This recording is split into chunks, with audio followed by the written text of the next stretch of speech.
whole chicken in the Ninja Foodi indoor grill. And I had a subscriber ask me the other day, J-Trax, asked me any idea on what size limit for a whole chicken is. Well, you know, I looked everywhere. I looked a lot of places. I looked in the book that came with it, which I didn't think it was there. I looked on a couple of other sites. And then David Marion, another follower of mine, sent me a link to a sanctioned, I guess you'd say, cookbook for Ninja grills.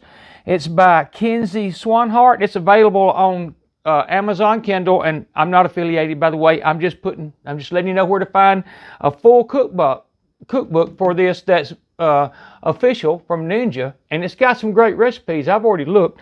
My point is, I cannot find anywhere that says what size chicken you should do in the Ninja Foodi grill. So there's a 3.7 pound whole chicken, and there's a 4.8 pound whole chicken. So we're fixing to find out if either one of those will go. I'm John Sanders, also known as Jelly 007. Let's figure this out. Okay, so my full intention is to do it on the griddle plate. The one that I consider would be a true grilled chicken. Now, I'm going to take these out of the package, get them both washed up, and see if they'll go. I am skeptical, but we're going to find out. Here is the roasting rack. I think you can buy separate, or it comes, if you buy the Pro model, which is what I have, I think it comes as an accessory with it. We're definitely going to use the probe that also comes with the Pro model. A lot of people ask, I'm a big believer in the extra money for the Pro. I think you get a couple of extra items, but not just that. You get the probe. But anyhow, I'm gonna get these cleaned up. We're going to see if they'll sit in there and close, either with that or this if we have to. But quite honestly, I want it to be this. We're about to find out. We'll get those cleaned up. I'll be right back. Okay, so I tested while y'all weren't watching. And with the grill plate, neither one of those are going to happen. Well, I'll show you right quick. Here's what happens. This is a small one. When you put it in, without crushing it or something, I don't know, you maybe could break that sternum bone, but you can see it's hitting the chicken. The screen's hitting the chicken. So I removed it. I tried the roasting pan. Now, I have got some more ideas, but for a whole chicken, just like this, you might get by with that. But from experiences with other things, as that chicken tightens up, if it goes in this direction, you have to tie it maybe. But if it starts doing this, it's going to hit that and lift this lid. And I know that from another recipe I'm working on. But here, the one thing you might be able to do as a whole chicken would be that. And that just might work fine. It's just not going to get air under it. So, and this is not that type of device, if you ask me. It needs to have air circulating. So we're not going to do it that way. The only thing left, and I'm probably going to try it with this one first. If it makes it very well, I'll go ahead and do it with this one. But it's spatchcocking. I've done it a lot of times with turkeys on my green egg. I've done it, there's videos. I have videos of spatchcocked turkeys and chickens, and that is how I always cook a chicken on the green egg. And all it is removing this backbone and flattening the chicken out and popping the wishbone where it'll lay flat. Now, I'm hoping still to get it in like that with this grill, because honestly, I feel that's kind of part of the deal. It is a grill. We're grilling a chicken. So I'm about to cut this backbone out, and we're going to see how that works, and I'll be right back. Okay, so I want to show this because some people are somewhat intimidated or maybe just don't understand it, and I've got other videos with it, but I'm going to show it right here as quick as I can. Now, sometimes I use two different shears for cutting the skin and for cutting the bone. The bone, I use one with a notch, and I've got several. My KitchenAids I love. I can't find them tonight, but these are Fiskars. These are, I think, Saboteurs, and I'm not even sure if I'm pronouncing that right, but those have a notch. That is good for breaking a bone. And if they come apart easy, that's another plus. You can clean them real good. That's why I like these and the KitchenAids, by the way. All right, But now sometimes these, for whatever reason, these don't seem to cut the skin as good. So sometimes I use normal ones just to get the skin out of the way. And you can just go right down through there just like that. And then I usually leave the skin, so I'll kind of pull it out of the way. And there's no, you can cut the skin. It's not a big deal. If you cut the skin, you cut the skin. But just kind of get it out of the way, and I'm probably going to cut some of that skin, and I usually do. But if I can get it out of the way, I do, and I don't usually do it this fast, but I'm trying to make a video that's not 10 hours long. So I'm going to do this right here, and this is going to be good enough because it really is not that big of a deal. All right, now we're going to use the Fiskars because I can clean them easier, and they work really well. And you just, right there's the neck bone. You're going to right here, and you're just going to go down both sides of this backbone. And it is this simple. There's one side. And here is the other side. Now, I ain't got to tell you, you can use that for a lot of things, stocks, and there's a lot of things in these chickens you can use for stocks. But one thing, you can clean them real well. So I'm going to wash them out. The wishbone is right there, and you can usually just break it. But if you can't, I mean, just get the chicken flat. But if it don't want to break, just cut, if nothing else, both sides of that Y. Just like maybe that and that. Now, the chicken will lay flat, just like that. Now, we're fixing to see if that fits, but I'm going to wash it off first because I don't want to get all that on my grill. I'll be right back. Okay, so now for the moment of truth to see if the 3.7 chicken will fit, and I'll be honest with you, it does, and that is perfect. I'm not even going to attempt the 4.8, and you can see why. The chamber or the grill is, well, it's pretty much perfect. So a 4-pound chicken, I'll answer J-Trax with, I'm going to say well, that's a 3.7. So a 4 pound would be pushing it, but that's it right there. That works perfect. I'm about to put some type of oil on there to help this right here stick, and this is my go-to for chicken, and there's a million things you can put on it. This works excellent. If you try it, and it's all, if you get it and you try it, I think you'll love it. But I don't have to tell you, there's a lot of things you can put on it. The avocado oil that I always love, Pam makes it 2 different ways now, an aerosol and a pump sprayer. But sometimes I may start using this. It's ghee, which is clarified butter pretty much, and it has a butter taste. It's good for 480 degrees smoke point. This is good for like 550. So I'm trying to decide. I may use this, but I don't want to worry about smoke tonight. I'm in the house. This would be a good choice. I'll put it like that. But I'm going to spray it with this most likely, and then sprinkle it with this on both sides. And I'm going to grill it this side down. You'll see that in just a minute. I probably won't flip it. I don't have to have grill marks up here as long as it looks good. You'll get the caramelization and all on the bottom, and that skin's there. I don't flip my turkeys, in other words, on the green egg, and I don't flip chickens on the green egg. So we're not going to here. I'm going to get this ready to go in. I'm going to preheat this. Now I may preheat it at say 500 degrees on the grill section, but we're going to cook it. In my opinion, I'm going to get this grate to 500, so I'll get some grill marks. But once we put the chicken in, I'm going to drop it to 400. And if we have a problem, then I'll raise that. But I don't want to go too high too fast. And of course, we're going to use the probe. And it'll tell us where we're at the whole cook. Get some of that done and I'll be back.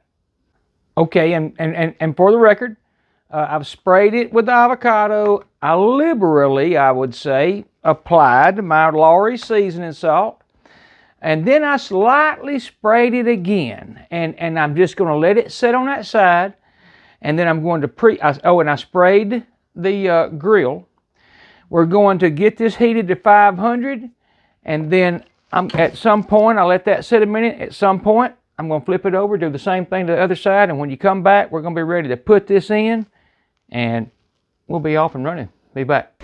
Okay, so the add light at 500 degrees has been on.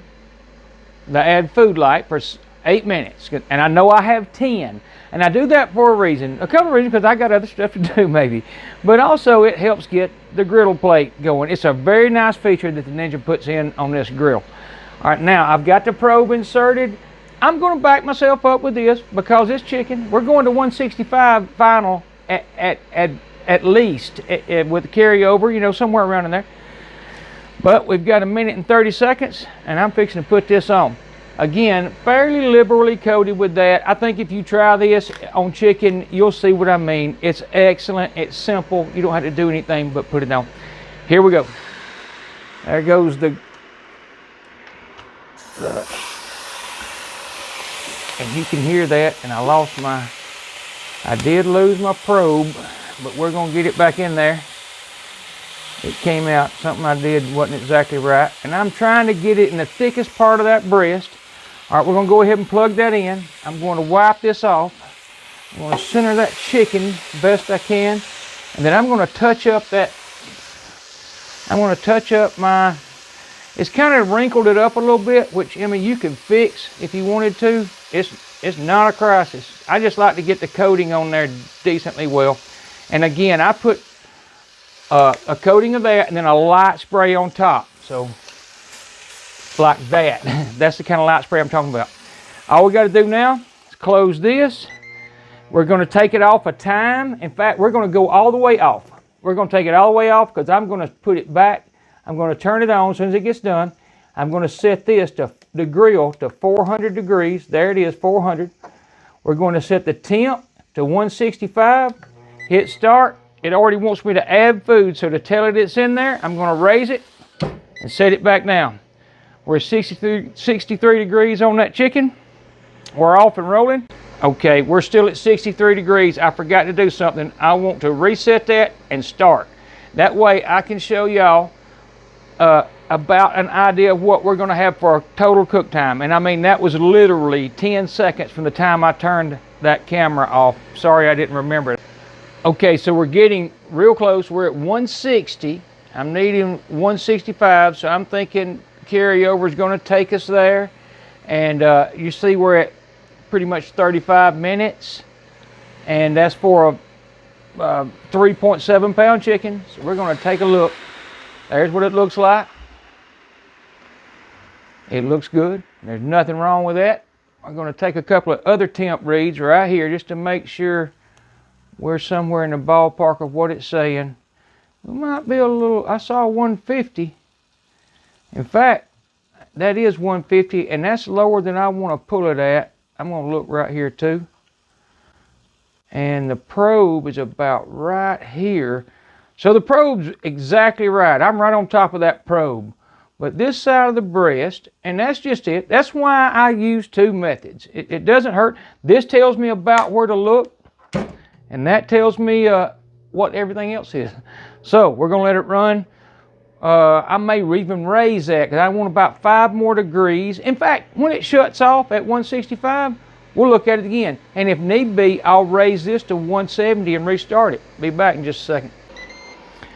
Okay, so there is 165, and the reason I love the unit with the probe and why I tell everybody I believe it is the best purchase. That's because I'm not saying I'm going exactly by it. You know why? It's really hard to hit the center of anything you're cooking.